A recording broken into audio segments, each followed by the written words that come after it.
BestBookBits.com presents Why A Students Work for C Students by Robert Kiyosaki. Kiyosaki expands on his belief that the school system was created to churn out E's, employees, those A students who read well, memorize well, and test well, and not the creative thinkers, visionaries, and dreamers, entrepreneurs in the making, those C students who grow up to be the innovators and creators of new ideas, businesses, applications, and the products. The book urges parents not to be obsessed with their kids' letter grades and focus instead on concepts, ideas, and helping their child find their true genius, their special gift, the path they can pursue with a love and true passion. Robert showcases success stories of C students who grow up to be phenomenal successes and hire those A students, attorneys, accountants, and other school smart specialists to work in their businesses, while the more average students, B students, often find themselves in government-type jobs. The written and audio summary can be found on our website, bestbookbits.com. So without further ado, I bring the book summary of Why A Students Work for C Students.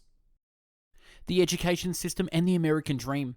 School and education overall sometimes fails to recognize the potential in some kids. Case in point, Albert Einstein and Thomas Edison.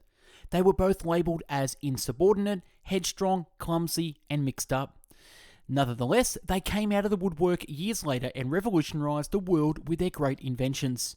So the question is, how come C students overshadow the A students in real life? They learn what A students regard as irrelevant. In the 2012 presidential election, Obama versus Mitt Romney, you can clearly see why finances taught at home matter so much. Obama revealed that he paid 20% on his $3 million income, while Romney paid 14% on his $21 million. Many were infuriated, but it clearly can be attributed to the diversity in finance and lessons taught at home. The lesson is, give your kids a head start by teaching them how to manage their finance to prevent them from squandering the hard-earned dollar. Upon the mortgage market collapse in 2007, many young adults with college degrees had literally zero chance to find the high-paying six-figure job of their dreams. Driven by fear, parents began to caution their children of what would happen if they didn't attend classes and enroll in a university. Meanwhile, education became even more expensive, and thousands of students were swimming in debt upon graduation. For the first time in history, American people questioned the education system and firmly believed that the next generation won't do better. Why do we keep pressuring our kids to get a degree when jobs are moving to low-wage countries? Why would anyone hire an American accountant when you can simply outsource the work and get a much lower price? It's pretty simple to understand why the American dream is shattered. Also, why financial education is not taught at school. Robert asserts that education is key, but he harbors suspicions about the learning curve, which seems to decline with each generation. The stay in school slogan is starting to make less sense than ever. When Robert was just a boy, he would occasionally skip the chores to play Monopoly for hours after school. His dad would then come home and tell him to stop wasting his time. Robert Kiyosaki's dad was a socialist, or at least leaning towards socialism. The average paycheck guy, should you prefer. Between the age of 9 and 18, he would go to the rich dad house and learn the process of running a business firsthand. He understood the true meaning of capitalism and how we all benefit from other people's skills and talents. The endless stream of knowledge he received from being involved in the real dad from an early age gave him the edge in real life. The poor dad, his father, wanted the safe path instigated through college, salary, security, pension, medical benefits, etc. Now you understand why so many people are graduating from college. The standards are lowered to get the degree that almost any kid who has no clue about his future can just sign the papers without understanding the financial burden of such actions. Brace yourself for the future.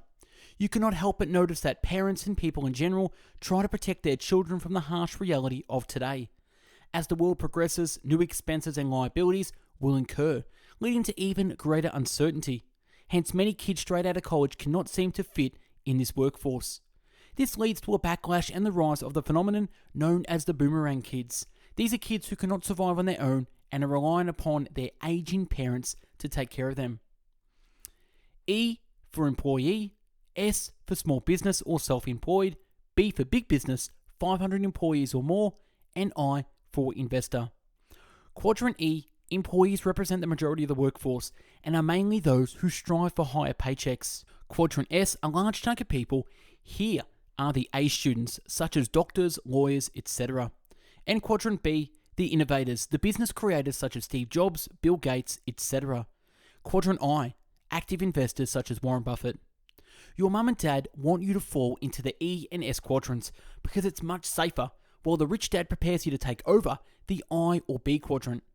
Socialists live in the E and S quadrants, while capitalists live in the I and B.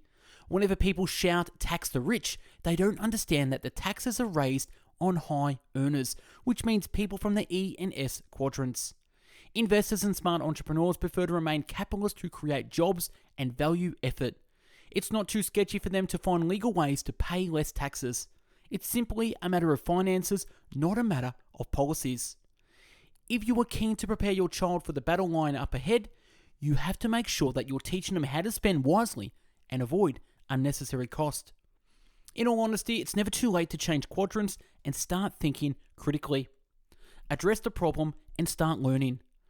Rich dad would say money problems can make you smarter, while poor dad dreads the idea of having money problems.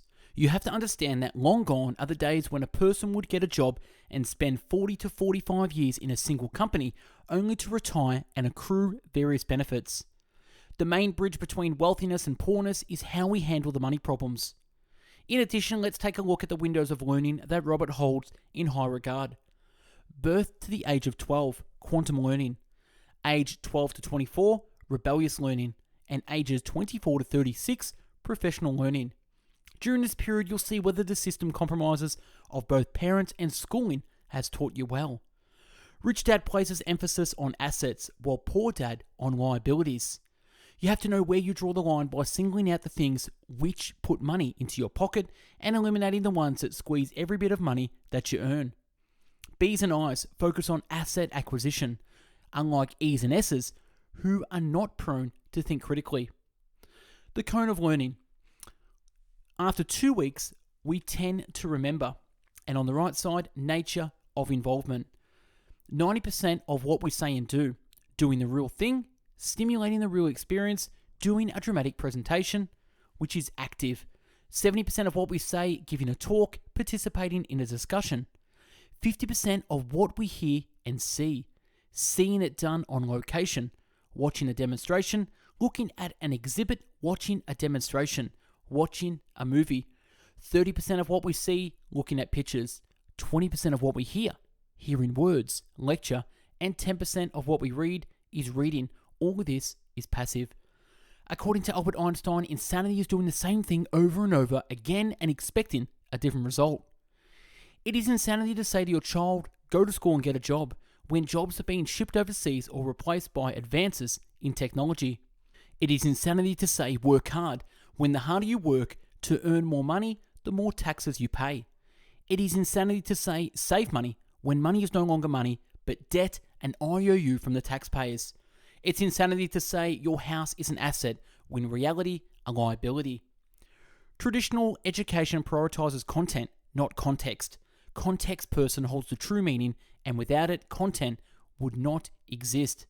It's about the traits and habits these people endorse, espouse, and promote. A poor person might say, I will never be rich. Poor people are good people. Middle class person might say, I want a college degree, good education, a nice home, and job security. A rich person or rich in the making might say, freedom is more important than anything. I want to find out more about life. I must be rich. Why the rich get richer and the poor get poorer. The solution is in the 3 income solution. Number 1, ordinary. 2, portfolio. And 3, passive. Just utilizing the ordinary method will get you nowhere. As an example, take a look at the successful athletes and lottery winners who failed to transform their income and ended up broke. Giving money to a poor person is not a guarantee for success. It's quite the opposite, because they don't know how to manage finances. Why put A students in this category, and why do A students fail? Well, mostly due to the fact that the school system only recognizes one intelligence. In addition, let's list a few to get an aerial view of the problem. Verbal linguistic, logical mathematical, body kinesthetic, spatial, musical, interpersonal, intrapersonal, emotional intelligence, also known as success intelligence, Last but not least, don't make snap judgments and believe that geniuses are greedy. That's probably the most misleading information about capitalists, who upon receiving strong financial education are more than willing to share their fortune in numerous ways. Remember, the American dream is not something you have the right to demand, but something you have the right to pursue. Key lessons from why A students work for C students. Number 1, it's never too late. Number 2, keep pushing, keep learning practically. 3, fill the shoes of a great leader. It's never too late. You might be a person in your late 30s and 40s, but that doesn't stand to reason as why you wouldn't be a good candidate to shift your mindset. Many entrepreneurs unanimously argue that entrepreneurship embodied into capitalism is a mindset, not a profession. So don't feel discouraged to seize the world. Keep pushing, keep learning practically. Yes, reading is essential, but it's not as important as participating in debates, doing actual things and experimenting. Don't be deceived by the notion that once you arrive at the office, you'll have all the skills because you've been to the best schools. It's just nonsense. The real drama begins once you become part of the dynamic of the 21st century capitalism. Fill the shoes of a great leader. Even if your prowess at something is not at a level that is required, that very determination to take the plunge is all that it takes to make a difference. In doing so, you'll finally shrug off the meaningless and trivial concepts that have poisoned you. Unleash your potential by throwing yourself into the fire and accepting the leadership burden. And that's a wrap on the book summary of Why A Students Work for C Students by Robert Kiyosaki. Check out our YouTube channel with over 450 video book summaries and more to come. Like the video, comment on what you think, share on social media, and if there's a book you want us to do a summary on, comment below. Also, check out our website, bestbookbits.com, with over 450 written book summaries for you to download and read in the PDF in video categories from biographies, business and marketing, habits, health, leadership, money, personal development, philosophy, psychology, real estate, relationships, sales, spirituality, success, time management, and travel. If you're into the audio podcast version, check out mixcloud.com/bestbookbits, where you can listen to 450 audio book summaries too at your pleasure. And last, follow us on Instagram for motivational quotes and book summaries. I hope you got something out of this to expand your financial education. Thanks for watching and listening. Have yourself an amazing day. Take care. Bye-bye now.